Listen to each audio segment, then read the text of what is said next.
I'm Steve from Nearly Wild, and today I'm here with Tom Bowser. Tom. We're just near Stirling, and we're on your farm, which seems to be a pretty amazing place. Can you tell me a little bit about it? Okay, so Argaty is a 1,400 acre beef and sheep farm. We're located between the village of Doon and Dunblane, where Andy Murray comes from. Right.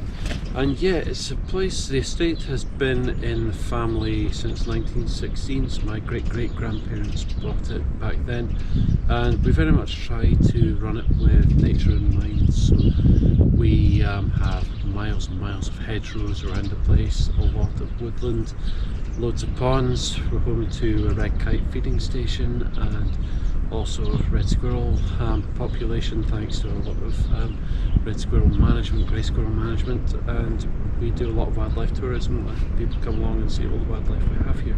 Right. I mean, it's a really interesting setup, and one of the things I want to talk with you about, if you don't mind, is the difficulty of running a working farm and dealing with, really, I think, a reasonable number of visitors coming here. I mean, your red kite feeding station is pretty unusual. I know there's others in mid Wales, but here I understand you use roadkill for the feeding. A little bit of roadkill when we can find it. Yeah. You get some pretty strange looks when you stop on the way to the school run and pick up food. A lot of it actually is donated now by local gamekeepers, which Right. has been a real positive red kite story, that so many people have taken these birds to heart and supply the food now. Right. But I guess pretty unusual. So people are coming for that, and then you've got a little area here with some information. You've obviously got a bit of a partnership arrangement with RSPB, although obviously it's all, an awful lot of it seems to depend on you and your time and your work. Yeah. How do you make that work with a farming business? Well, the main thing for us, I think, is that we're very, very reliant on our volunteers. We've got an amazing team of volunteers who will come and do the red kite talk. So now actually we have so many that I probably do the kite talk maybe about once every 2-3 weeks. Right. Or something. So they're brilliant. They turn out for everything. So if we're looking to do any kind of like pond that we have here that we made last year, was myself, Ross, who works for us, and then a whole bunch of volunteers came and just helped us out to do it. So that keeps us going a lot. The farming itself is contracted out now.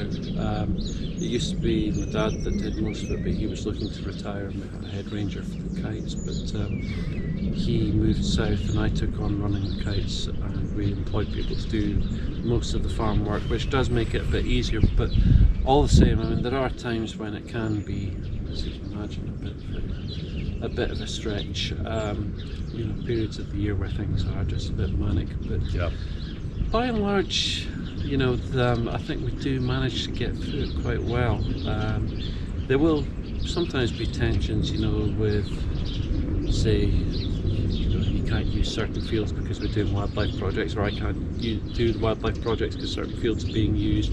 We do a little bit of timber as well here, and you can't go in and chop down trees through the nesting season, so things like that can be tricky, but manages, I guess, somehow or another to mesh together. Yeah, I mean, one of the things that interests me, and it's something that I think comes up quite a lot, is everybody always talks about all farmers getting all these grants and and I know, I mean, many people I say who are in farming or land management exactly the same as yourself, like that kind of look of, oh gosh, what's coming, really. And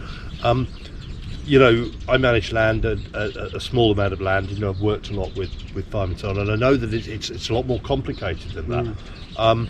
How much do you feel that the good management, because I know you're doing a lot of really interesting wildlife friendly management, how much is that being almost stymied by the grant systems, and how much of it is eased, if you like? Well, I think there's definitely a big argument to say that policy has worked against wildlife friendly management for the longest time.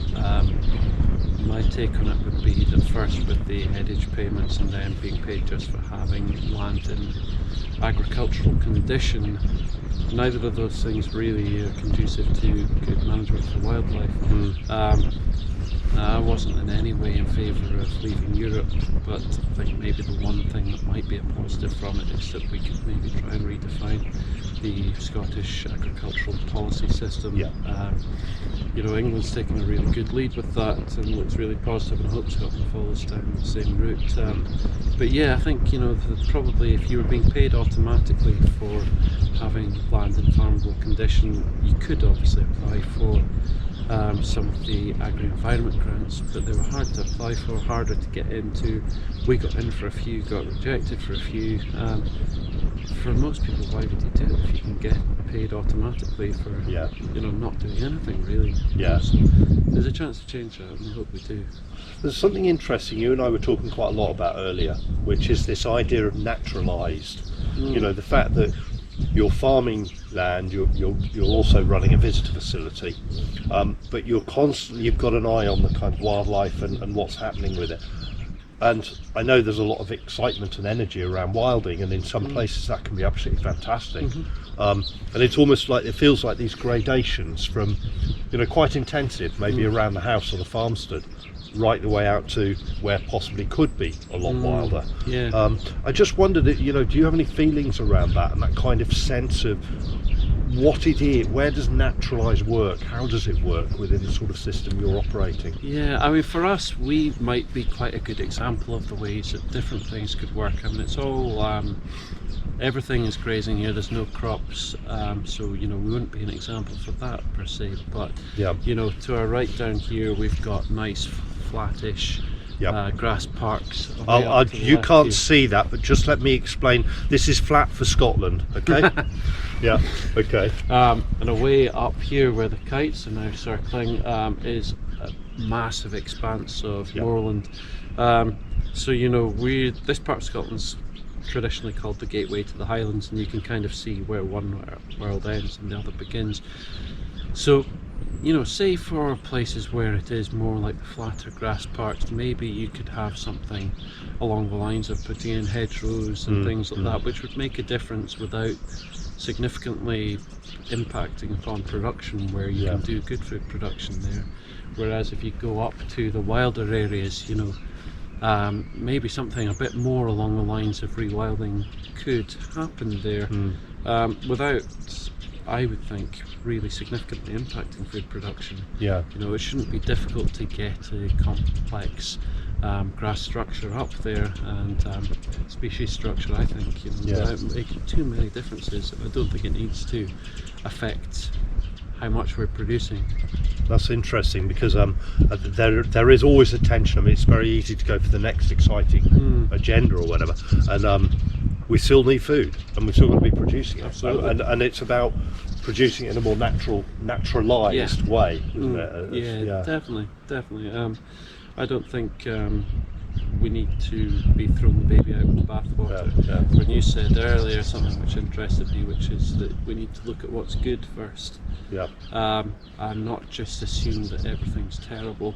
And I don't know, you and I have talked about this before, that there's a lot of white noise around farming in particular at the moment, which is totally understandable given how bad things are, particularly in Britain but worldwide as well, about the environment and about biodiversity declines. And obviously in Britain, with farmland making up so much of our land mass, it's understandable that there's a lot of scrutiny about it, but it doesn't mean that all farming is terrible and that there's no nature or anything in farmland. You know, we need to sort of get away from that white noise, I think.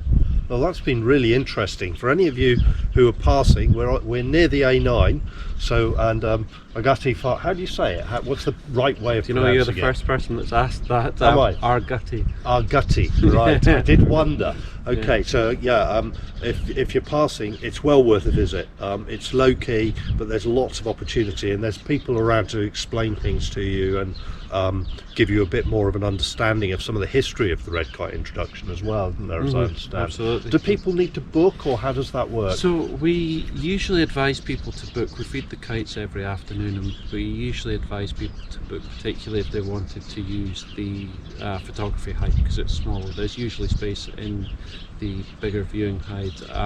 If people wanted to come and see the red squirrels, again, it's a smaller hide, so we ask Right. people to phone up, go to the website and find our number and phone up, or email and just make a booking. But if you just want to come to the main hide, there's usually a space Bit of cram you space. in there. Yeah. Brilliant. That's been really interesting. Excellent. Thanks very Thanks, much. Cheers. Yeah.